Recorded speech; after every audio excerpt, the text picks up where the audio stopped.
In this installment, we're going to be going over the MLB bet slate for Friday, August 22nd. Let's get into it.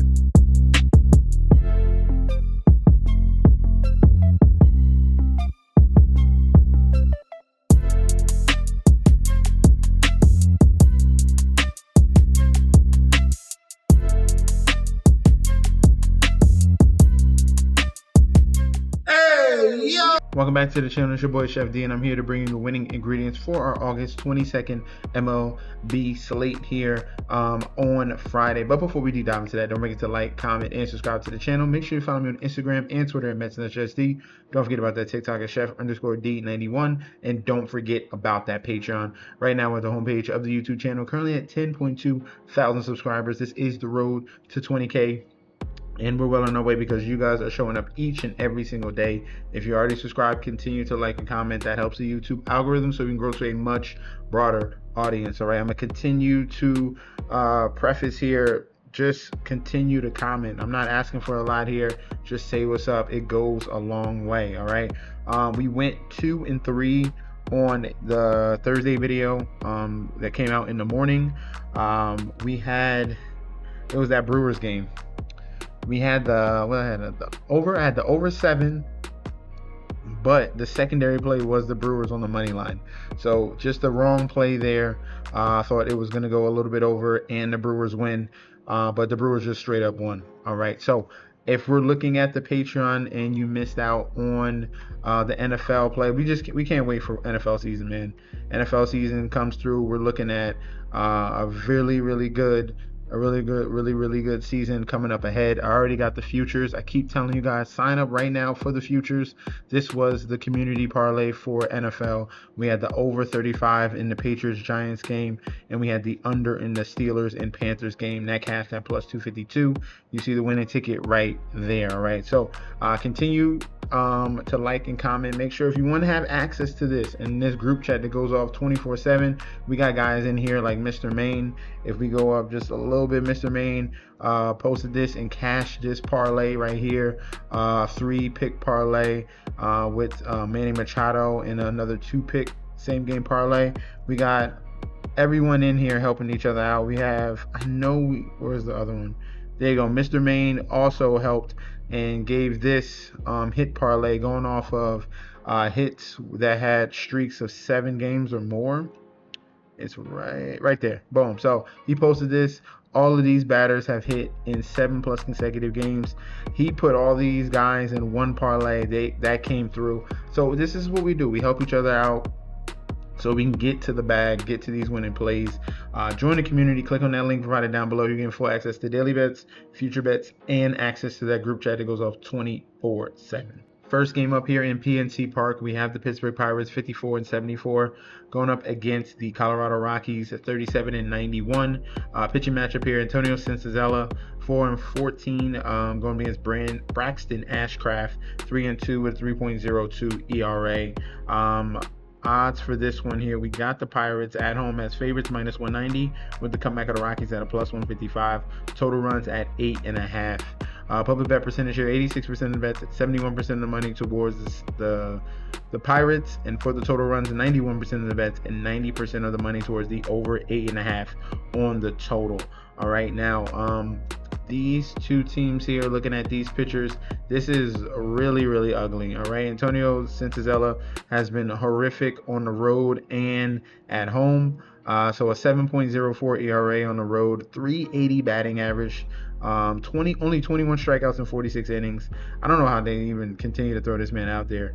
But his advanced numbers on the road: 2.45 home run per 9 versus righties, 1.88 home run per 9 versus lefties, 10% walk rate versus righties, a 400 batting average against lefties, and a 352 batting average against righties.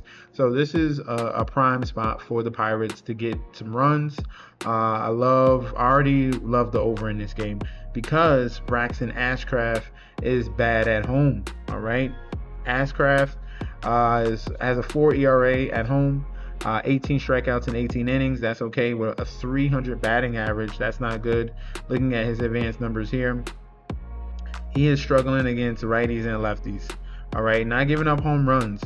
but a 20% walk rate to lefties, 325 batting average against righties, 273 batting average against lefties, 2.22 whip versus lefties, and a 1.65 whip versus righties. So this is a good spot here, and both we're getting regression on both numbers here. We're looking at the xFIP versus righties and lefties. So both of these pitchers are putrid, and this should be a high-scoring game. Love the over 8.5 as the main play. Secondary play would be the Pirates on the money line. All right, so we're gonna go over 8.5 as the main play. Secondary play, Pirates on the money line.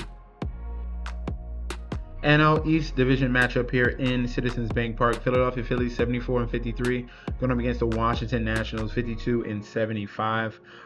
Current pitching matchup here: Cade Cavalli, their young pitcher here, 1-0 with a 2.20 ERA, going up against Tawan Walker, 4-6 with a 3.34 ERA. Now looking at this odds here for both of these teams: Phillies minus 175 with the comeback of the Nationals at a plus 145, and total runs at 9.5. Public bet percentage here: 86% of the bets, 80% of the money on the side of Philly. For the total run, 73% of the bets, 65% of the money towards the over 9.5 in the total. All right, Phillies are on a 4-game winning streak after sweeping Seattle, and then Washington is hot right now, taking 2 out of the last 3 games against the Mets. All right, now Nationals kind of had the number of the Phillies so far this season. In this game, you can catch them off guard, a little off guard. They just swept the team, and this is a perfect opportunity. Tawan Walker right now at home has pitched horribly with a 4.12 ERA, 33 strikeouts in 43 and 2/3 innings with a 254 batting average. Looking at his advanced numbers, he's struggling mightily versus righties. All right, absolutely horrible. 2.84 home run per 9. No, the walk rate is 10% versus lefties. 300 batting average as well. So definitely this is a good spot for righty at bats and lefty batters for walks. Okay, so definitely giving up an avenue here for the Washington Nationals to get started. And then Cade Cavalli, their young pitcher here, has already faced the Phillies, and hopefully he can replicate this outing here. 7 innings pitched, 7 hits, 5 strikeouts, no earned runs. All right, so he faced Athletics, pitched well, faced the Phillies, pitched really well, but he only had this one bad game here, but that was on the road with 4 earned runs against the Royals in that one, 3 walks, 3 strikeouts. So hopefully in this division matchup he can have another strong outing against these Phillies. All right, we're gonna wait and see. Definitely a spot that leans me for the Nationals as underdogs with that plus 1.5. I think this is going to be a close game here. I think that the Nationals can give the Phillies fits, which they've done in the previous series time and time again. So Nationals plus 1.5 is going to be the main play. Secondary play will be the under on 9.5. All right, under on 9.5. Both of these teams have had field days scoring runs against the Mets and the Seattle Mariners. I think this one is going to be a change of scenery here. I like the under 9.5 in the total. In Oriole Park here, we have the Baltimore Orioles 59-68 going up against the Houston Astros 70-58. Pitching matchup here: Lance McCullers 2-4 with a 6.90 ERA, going up against Cade Povich 2-6 with a 4.98 ERA.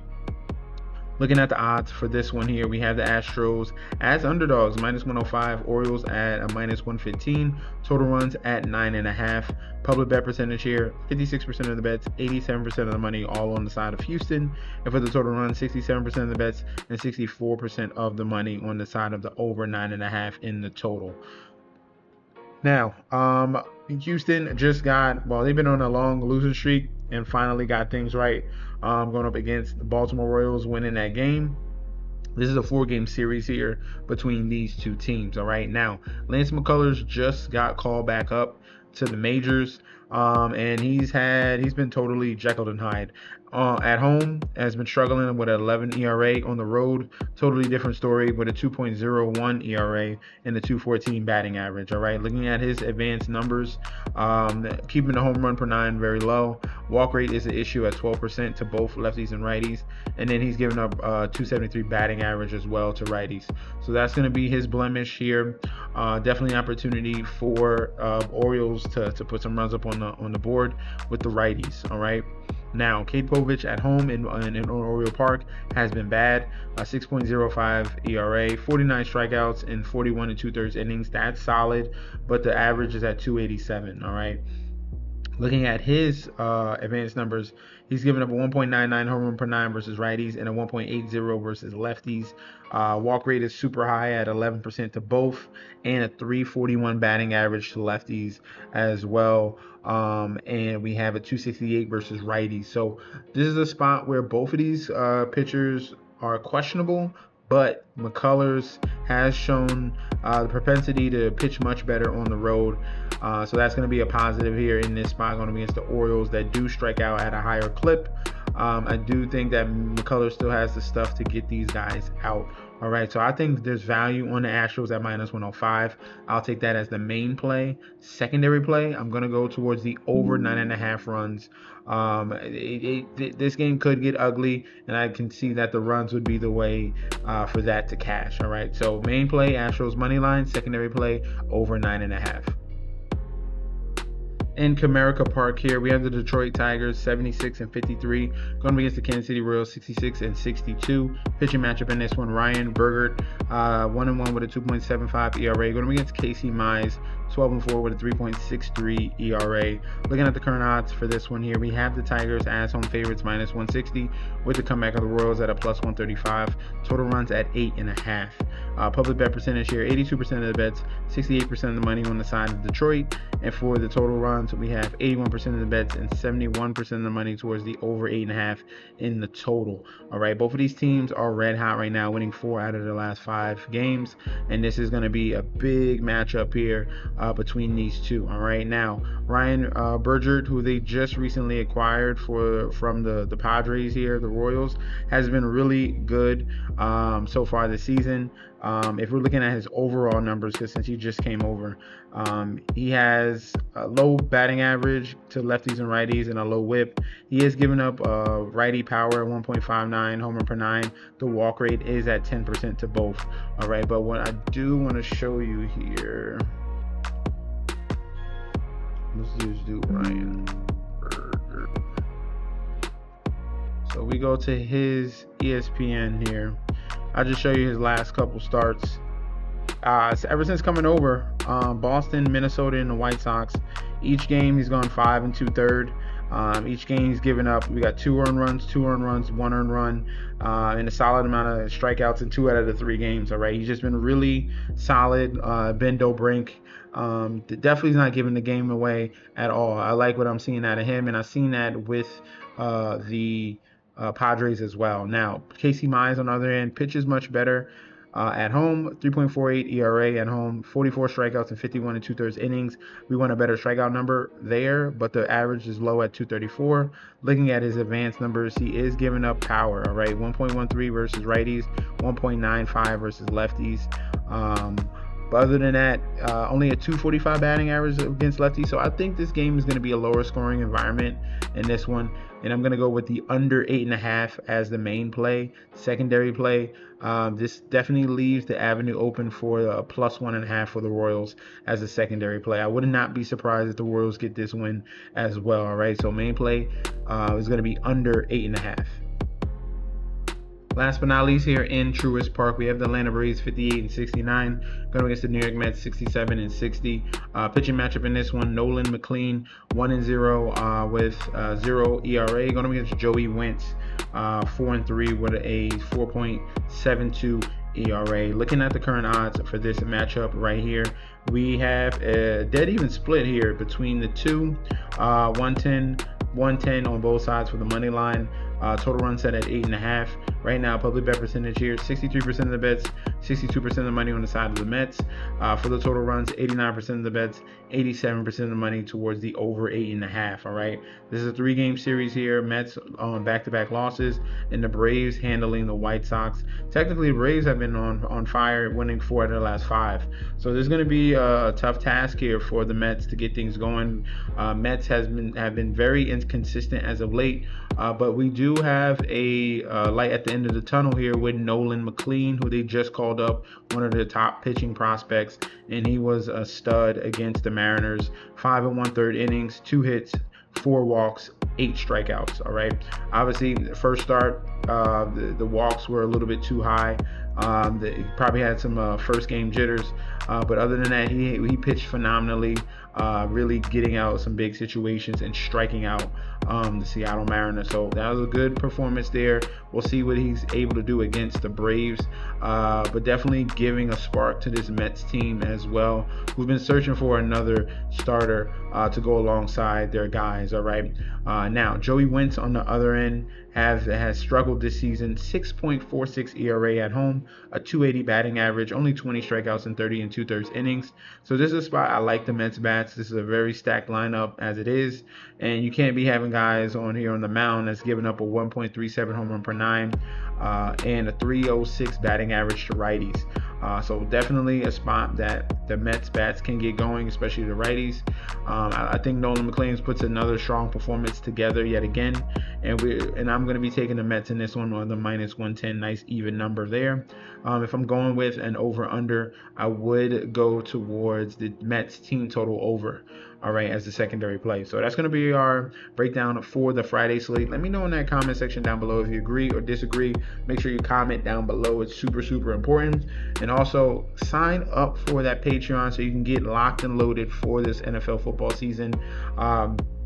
Remember, when you click on that link and you get full access, you're going to see that NFL futures where I posted those 2 parlays, and I'm going to continue to post more plays for the futures. All right, so make sure you sign up. Click on the link right down below. You get full access to daily bets, future bets, and access to that group chat that goes off 24/7. This is your boy Chef D. I'll be back very soon, and peace out.